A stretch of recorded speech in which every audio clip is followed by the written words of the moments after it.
On Maruti Suzuki presents ESPNcricinfo T20 timeout powered by Intel. We're looking ahead to the game between the Mumbai Indians and the Rajasthan Royals. Joining me shortly, Dan Vettori and Dale Steyn.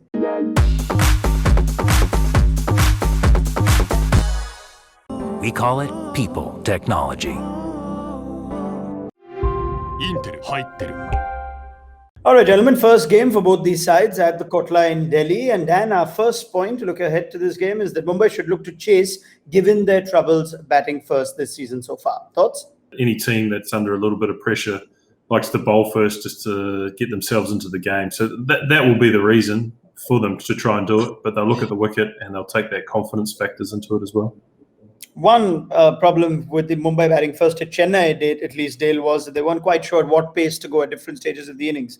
Can that be taken away if they end up chasing? Is that something that the team could think about? Sometimes when you're not certain about one thing, especially when it comes to your batting, you go, all right, guys, let's go out there, let's bowl. We know what the target is, and then they have an understanding of how to go about getting there. They understand that they have to go whatever, 8s or 9s or whatever it is, rather than batting first and not quite sure at what tempo they need to go at. Like, do we bat slow through the first 10 and then catch up because there was a lot of wickets lost in Chennai, or do we go guns blazing in the first 6 and then try and make up again?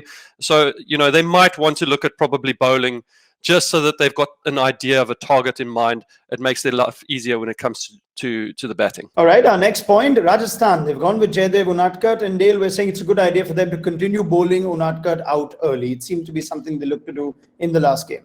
Yeah, I like to get him out early. I mean, I know he's really good. He can bowl a Yorker and he's got a good change of pace and everything like that.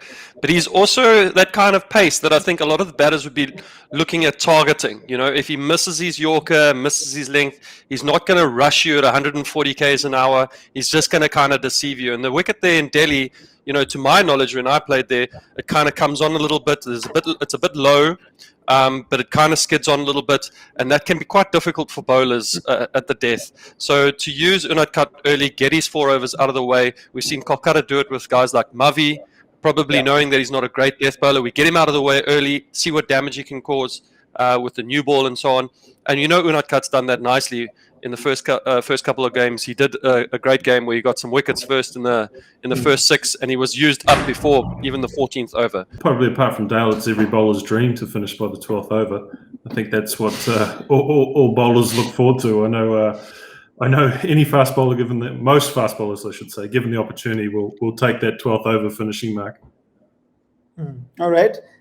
Next point. Now, Mumbai and their batting woes. Dale, is Kishan's form a bit of a worry? I mean, it is. They've played a couple games now. They've given him an opportunity to get going. He hasn't kind of shown the same form that he showed last year. And there's an option because they've only been playing 3 overseas pros for the last couple games. And there is an opportunity maybe. I mean, I like Rohit as an opening batter, but you could throw in a real spanner in the works there and go open the batting with QDK and Chris Lynn and push Rohit to 3. Sky at 4 just extends that batting a little bit. We've seen that they've struggled in their middle order with Hardik and Krunal and Kyron. Kyron's done okay, but Hardik hasn't just pitched up just yet. But Ishan's form is a little bit of a concern for them. But knowing what he did last year and being left-handed, it is something different. Every coach loves that left and right-handed combination. So you might not want to get rid of him just yet, but he needs to start scoring some runs. You look at some of his scores, Dan, admittedly on challenging surfaces, but he's got scores of 6 of 17 and 12 of 21. It's not the kind of approach you expect from an Ishan Kishan. Yeah, I think for most other teams it would be a concern, but I think Mumbai are starting to like themselves to a Chennai where they just back players no matter what. And we saw that with Gaikwad and his ability to come back. And I think Mumbai will view that the same, albeit that they'd possibly like to see him play in the manner that he played in last year. And that's probably been the thing that's been missing slightly. And only the sort of team and himself can answer that. But when you see Ishan Kishan being that aggressive, he's going to take the game on. So I foresee them continuing to back him probably for as long as they need to, because that's the way Mumbai want to do it these days. Mumbai have been playing 3 overseas in the last few games at Chennai. Should they look to play a 4th? Dale's mentioned how they could use Chris Lind, and they also have the option of Jimmy Neesham if they want to bring him in for an Indian all-rounder or player to just add more batting. Well, it looks amazing when you play 3 overseas and you win. When you don't win, it obviously brings up a lot of questions. And I understand why they played only the 3 to bring Jayant Yadav in for the overseas fast bowler.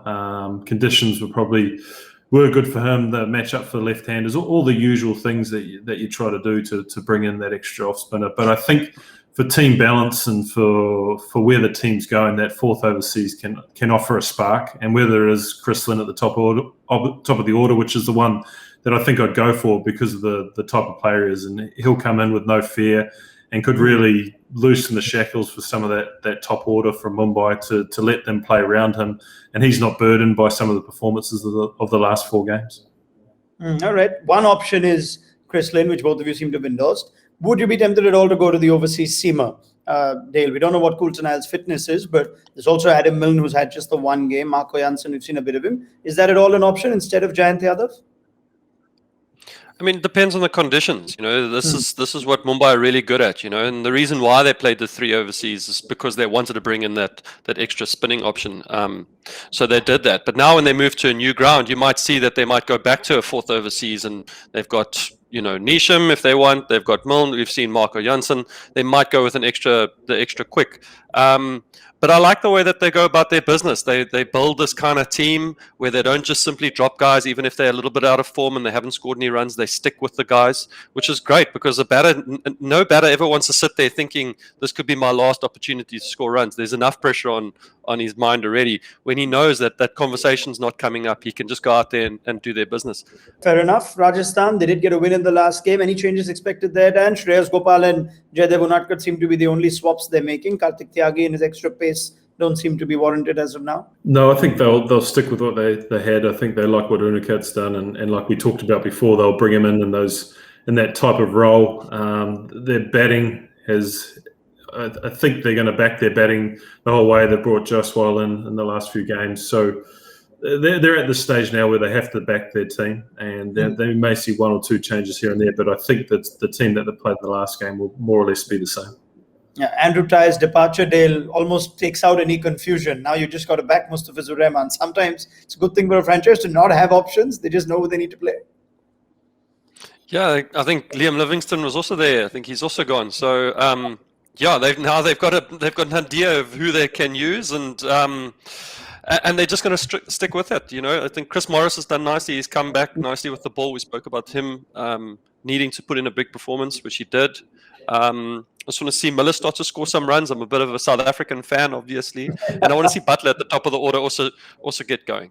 All right, so same 11s for both Dale and Dan. Thank you very much. This was our preview to that game on Maruti Suzuki presents ESPNcricinfo T20 Timeout powered by Intel.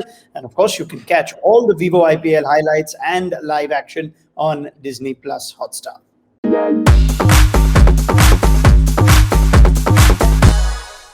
We call it people technology. インテル入ってる